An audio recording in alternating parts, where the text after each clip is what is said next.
ప్రజలు నన్ను నిండుగా గెలిపించినందుకు ప్రజలకు కూడా ఒక 35 ఏళ్ళుగా తిరుమలగిరిలో జూనియర్ కాలేజీ కావాలని కొట్లాడుతున్నారు వాళ్ళు.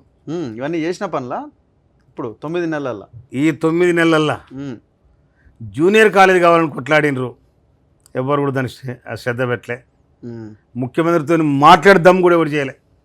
కానీ ఇవాళ నేను మొట్టమొదటి అసెంబ్లీ సెషన్లోనే ముఖ్యమంత్రిగా అప్పీల్ చేసిన మాకు జూనియర్ కాలేజీ కావాలని 15వ తారీఖు నాడు, ఆగస్టు 15వ తారీఖు నాడు స్వతంత్ర దినం నాడు జూనియర్ కాలేజీ ఓపెన్ చేయడం జరిగింది.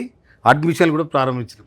ఇట్లా బిల్డింగ్ కట్టకుండానే అంటే బిల్డింగ్ తర్వాత శాంక్షన్ ఇస్తారు. కానీ హై స్కూల్లో బిల్డింగ్ కన్వెన్స్ ఉంది, అక్కడ పెట్టించిన ప్రస్తుతం. కాలేజ్ నడుస్తుంది. అడ్మిషన్ స్టార్ట్ అయినాయి. దాదాపు ఇప్పుడు 50-60 అడ్మిషన్ స్టార్ట్ అయినాయి, నడుస్తుంది. తర్వాత గత ప్రభుత్వం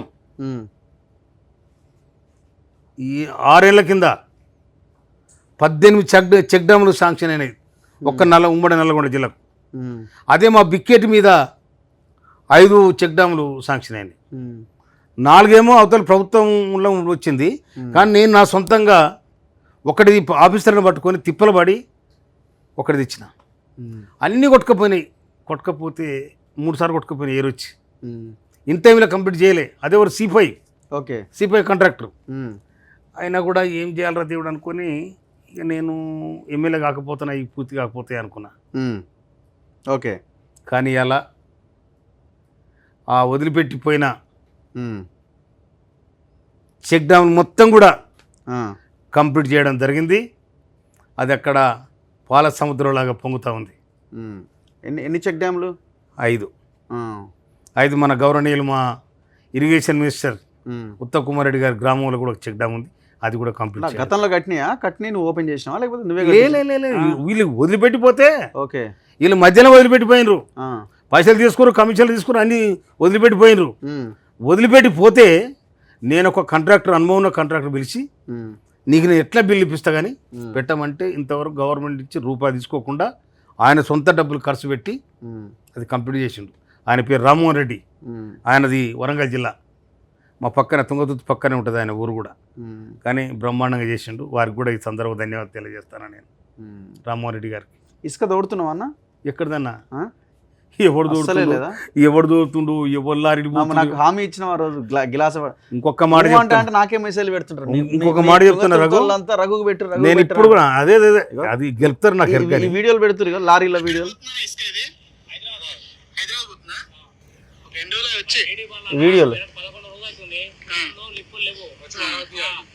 అడిగిన మానవుడు లేడు మాకు ఏమనంటే లేడు వాడు తీసుకుని దాని మీద వాడు చెప్తున్నాడు.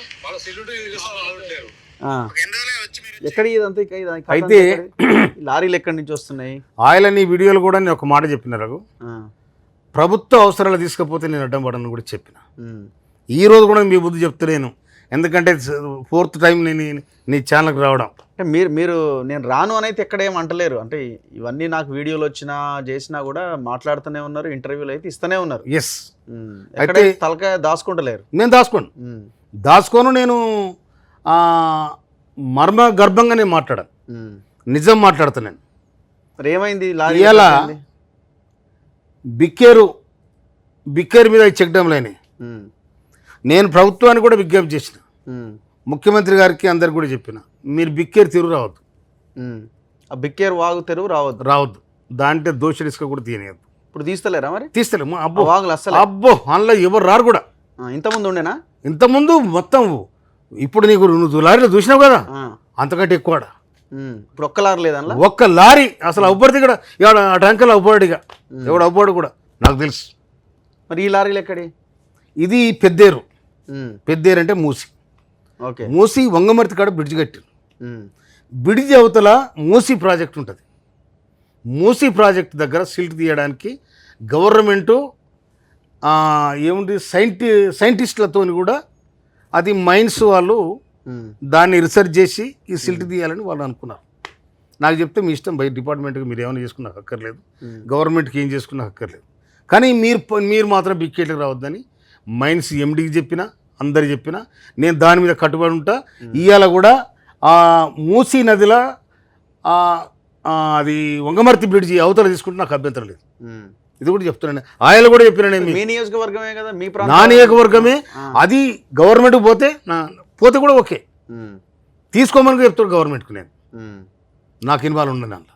గవర్నమెంట్ రూల్స్ అండ్ రెగ్యులేషన్స్ ప్రకారం ఏం చేసుకుంటారో చేసుకొని, ఉమ్. అంతేగాని ఇవాళ దాదాపు లక్షలాది ఎకరాలు సాగుబడి అవుతున్న ఉమ్. బిక్కేరు జోలికి రావద్దు మాత్రం నేను ప్రభుత్వాన్ని కూడా విజ్ఞప్తి చేస్తాను. అంటే మొత్తం ఓన్లీ బిక్కేరా, మూసీ మీద కూడా ఆధారపడుతుంది కదా మీ ప్రాంతం. మరి మూసీలో- ఎప్పుడు నీళ్ళు వస్తాయి దీనికి, ఆ. ఎప్పుడు నీళ్ళు వస్తాయి మూసికి. ఉమ్. హైదరాబాదు ఫ్లోటింగ్ అంతా అక్కడికి పోయింది కదా. అట్లా ఒక్క కాదు బిక్కేటి మీద ఇవాళ మూసి మీద లక్షలాది ఇరిగేషన్ ఉంది, లక్షలాది పారుగాడి. ఉమ్. ఇవాళ నీకు శాలిగౌరారు అంత పెద్ద ప్రాజెక్ట్ నింతది, తర్వాత అసిమినగర్ కాలువ, ఉమ్. తర్వాత రాస కాలువలు, ఎన్నో కాలువలు అన్నీ కూడా ఈ బిక్కేటి మీద, ఈ పెద్దేటి మీద ఆధారపడి. ఇప్పుడు ఇంట్లో కూడా కొంత సరే, ఇప్పుడు ఏం లేదని అనుకుంటూ ఉండదన్న. ఇప్పుడు అది నల్గొండ జిల్లా, అది మీకు తెలుసు నాకు తెలుసు, నల్గొండ జిల్లాలో పెద్ద పెద్ద తిమింగలాలు ఉన్నాయి అందులో. ఇక నేను చూడు రఘు, ఇక కొన్ని మీరు నా మాట్లాడారు. పరిధిని దాటి నేను మాట్లాడరు, అదే అంటున్నా నేను కూడా. నా పరిధిని దాటి మాట్లాడను నేను. ఉమ్. ఇవాళ ప్రభుత్వంలో ఉన్నాం, ప్రభుత్వ అవసరాలు తీసుకోమని నేనే చెప్పిన. ఉమ్. నేను ఇవాళ కూడా నీ ముందు చెప్తాను, నీ ఛానల్ చెప్తున్నా, నేను ప్రజలకు కూడా చెప్తున్నా. నేను ఏది మన తొలి వెలుగు, సరే ప్రభుత్వ అవసరాలకు పోతుందా సొంత అవసరాలకు పోతుందా అన్నది లెక్క అది తేలాలి. డిపార్ట్మెంట్ చూసుకోవాలి. అదే అంటున్నా. డిపార్ట్మెంట్కు లాస్ వచ్చే కార్యక్రమం చేస్తే డిపార్ట్మెంట్కి కూడా ఎగబడతా నేను. ఉమ్. డిపార్ట్మెంట్కు ఒకవేళ మైన్ ద్వారా రావాల్సిన రాబడి తీసుకోవడానికి మనకు అభ్యంతరం లేదు, తీసుకోమని కూడా చెప్తాను అట్లా రఘు. ఉమ్. ఇంకా అందులో ఇంకా వేరే క్వశ్చన్ లేదు. ఎవడన్నా చూపెట్టుకొని ఎవడని చేసుకొని మందుల సామెలు ఇసుక తీస్తుండు, అది తీస్తుండు, ఇది నాకు ఒకటే తీస్తుండు. పెడుతున్నారు మెసేజ్. ఇక ఎందుకంటే ఆ. ఇక తుట్టుకు అంటే ఆడ ఉత్తగా నీటికి వస్తుంది, ఆ. ఆడ ఉత్తగా నీటికి వస్తుంది. ఆ. అవునా? అవును. ఇవన్నీ వస్తాయి, ఇది కామన్ అయిపోయింది. ఉమ్. దీనికోసం నేను పట్టించుకోవచ్చు.